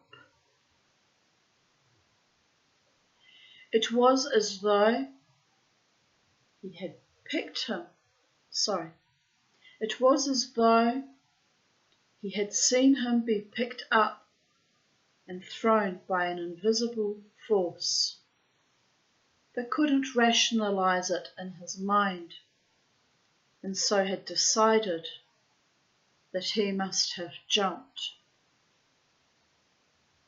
We let them go with a stern lecture. I was very relieved not to have killed the boy. I have met men who were driving the train when someone committed suicide by jumping in front of it, which I have had 2 family members do that. Both. Well, one was my de facto stepfather's brother. He was living in Holland, and it was kind of insane because they have euthanasia in the Netherlands, but he was terminal, so he chose to end his life by jumping in front of the train. And because I know the other family member watches my videos, I think I have actually mentioned it before in the past, but I won't mention who the other family member was.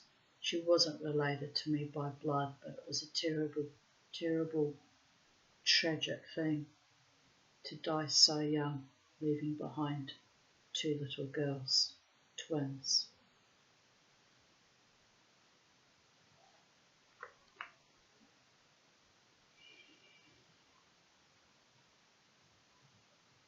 And then I had another family member, my biological grandfather, whose second wife left behind her 2 children.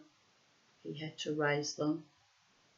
She killed herself by poisoning herself. This is a lot of history of suicide on both family lines. It's probably why I struggled a lot with depression and complex PTSD growing up too. Anyway, happy thoughts.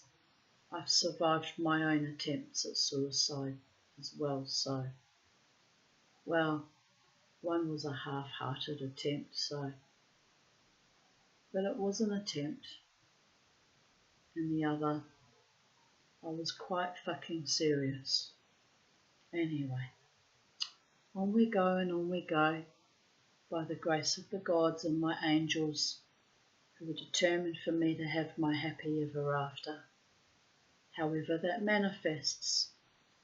My work in the last 5 years since COVID came along or really since before then, since the near death on the 25th of June 2019, has been to grow myself up, find a way to be more creative and build my beautiful life by my own creativity.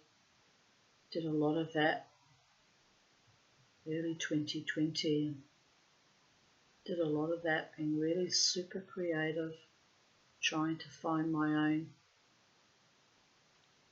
isness, tap into my own power and my own talents. And I'm very proud of that, actually. Very proud of it. And the next decade from 60 on, I guess, will be compounding or doubling down on, working at my own talents even more and try and find a way to be financially independent, even though it seems silly and unlikely at this late stage of life. Just keep trying, am I right? And on we go and on we go. We let them go with a stern lecture. I was very relieved not to have killed the boy. I have met men who were driving a train when someone committed suicide by jumping in front of it, and no matter how much they know that they aren't truly responsible, it is clearly a heavy burden and one that often gives them nightmares and fears about driving again. If it was an angel who saved the boy, he did both of us a big favour. Right, how much more have we got to read?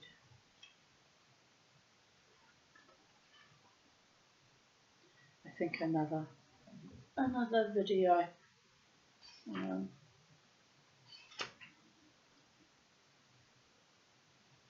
What's the time now? I'll read the next few pages and then I'll stop. Abraham, 68, Maine, USA. We live in an area of very steep hills. One day my wife had a dream where an angel came to her and told her I shouldn't drive the truck the next day. Pay attention to those kinds of dreams, by the way. Those kind of dreams saved my mother from being killed a few times in her life. She begged me not to drive, but I had to go collect some pallets of wood, so I wanted to ignore her. I thought she was just being irrational. If we lived our lives by following every superstitious fear, where would we be? But she was so adamant, I decided to postpone the trip until another day. The route I had to take was one that went along some steep mountain roads and valleys. Next day I did take the truck out, but only to go to the village to pick up a few things from the store. When I reached the edge of the village, I tried to brake and found that there was no power in the brakes at all. I tried to control the truck and managed to get it into a bit of a skid across the road. It was stopped by running into a large tree that was growing by the sidewalk. The tree was damaged by the collision, which didn't make anyone very happy as it was a lovely old tree. And my truck got a bad dent in the side, but I wasn't hurt, just a bit shaken. I love that he was upset about the tree, because trees are living creatures and deserve to live their lives fully and happily too. It turned out that the brakes were completely gone. Lord knows what might have happened to me if I'd gone across the mountains with it in that state. I would quite possibly have been dead rather than just shaken up. These days, I tend to listen to my wife's dreams and superstitions a little bit more than I used to. Wise, very wise. Bella, 35, Rome, Italy. I used to get bullied at school. It's a horrible thing to be bullied. Pardon me. A lot of it was not about physical violence, but about being ganged up on by the other girls. They would be snickering at me as I went by, and I wouldn't know why. Or my bag would be pushed on the floor, and while I was leaning down to get it, my work would be scribbled on. And because no one wanted to be left out of the gang, no one would help me. One day it got so bad I walked out of school. I had talked to the teachers. I did that too when I was 13 in high school. Oh, they were bitches. Imagine being stuck in an all-female high school in a classroom of 33 or 34 girls, all fucking menstruating at the same time, so the stench was phenomenal, in summer especially, and all PMSing at the same time, and all bitches and bullies. Dear Goddess. My blood runs cold still to this day thinking about it. Anyway, I survived that too. Fuck it. I had talked to the teachers and no one would do anything. Gutless wonders. They are. Adults can be part of the problem too. My parents just used to tell me to be strong, but that wasn't enough. I felt really desperate and wanted to just run away or to die. I was walking down a road leading out of town when a woman walked up to me and asked me if I wanted a cup of coffee. It was an odd start, but she turned out to be a great help to me. She took me to a cafe and bought me a coffee. And then she started to ask me about who I was and what I was doing. I told her everything. I don't have any reason to tell you that this woman was an angel. It's just a feeling I have because of the way she came from nowhere and tried to help me. I can't explain it any other way than that she was there to help me and look after me. What she did was to talk to me a lot about how I felt, and also she tried to explain to me that just because everyone was joining in the bullying didn't mean they all wanted to do it. She told me that often girls join in this sort of thing because they don't want to be the only one not to. She told me to look around next time and see if I thought that there were some girls who really didn't like what they saw. She also told me that my parents were trying not to hear anything bad because if something was wrong in my life, they blamed themselves. This all seems quite obvious now that I'm grown up, but to a 14-year-old girl, this was all quite a revelation. The things she said gave me a real incentive to go back and try again. And she was right. I tried talking to my parents differently.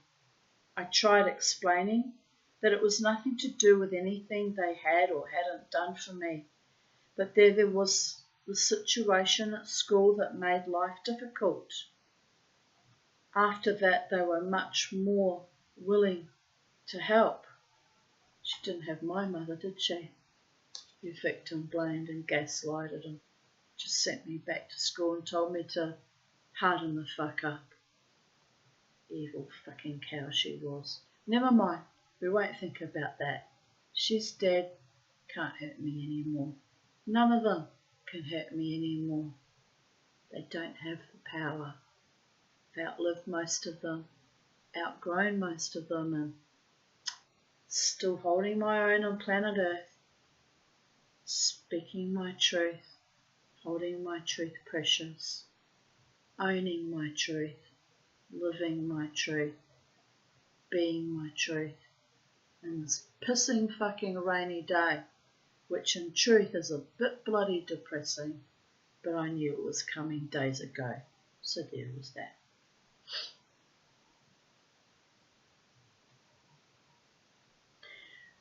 Her parents came into the school with her and talked to the teachers, and as a result, the teachers started paying more attention and sometimes preventing the problems from developing. Other times, I did as the woman had suggested and looked around at the group of girls.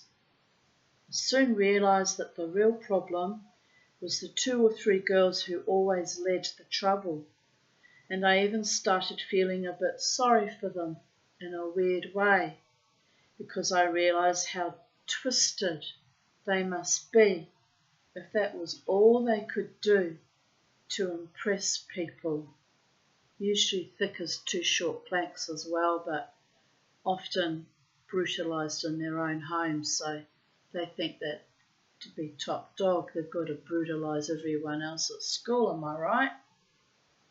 Very damaged, broken people who choose to perpetuate the damage and the brokenness and the putrescence on other people just so they can feel good about themselves for 5 fucking minutes. But then they go home to daddy who's a rapist and mummy who just stands by silently and lets it all happen. You do have to kind of pity them. You really do, but it's not a justification for bullying or othering or bad behaviours. But that's usually what's going on at home, people of Earth. Usually. Some people are just born evil and demonic and wicked, and it's choices that they choose to live by, and there is that too.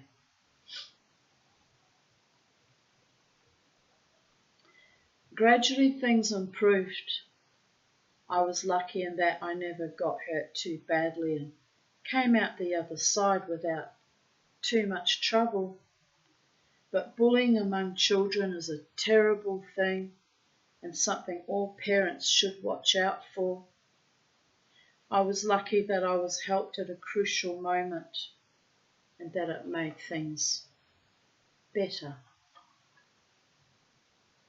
Right, I'm going to stop there, and tomorrow will be another video, and this has actually been, I thought it would be a pleasant stories by and large, but a lot of them are deeply fucking triggering for me, reminding me of my angelic protectors and interventions, and it is what it is. So again, I'll put trigger warnings on this video, and if you're not triggered enough already, babies, you'll have worked it out by now. Watching my videos carries that level of risk, and it is what it is, and there's not a damn thing I can do about that. Just fight our way through every day and take joy and delight in how far we've come as people and as a species, and maybe one day there'll be no more harrowing fucking stories about bullies and evil and stupidity playing chicken on train tracks and people being cruel to each other. That's my psychedelic dreamer's dream anyway. One day we'll look back on it and go, how ridiculous all that really was, and be living our beautiful lives with our beautiful beloved ones by our side. Be'ezrat Hashem, by the will of God, so it is in the eternal now. Right now, it begins with each of us to co-create that world for all of us. all of us. Amen Vasala. Bye for now, beautiful people. Time is 12:12 p.m. 2nd of April 2025. Shalom.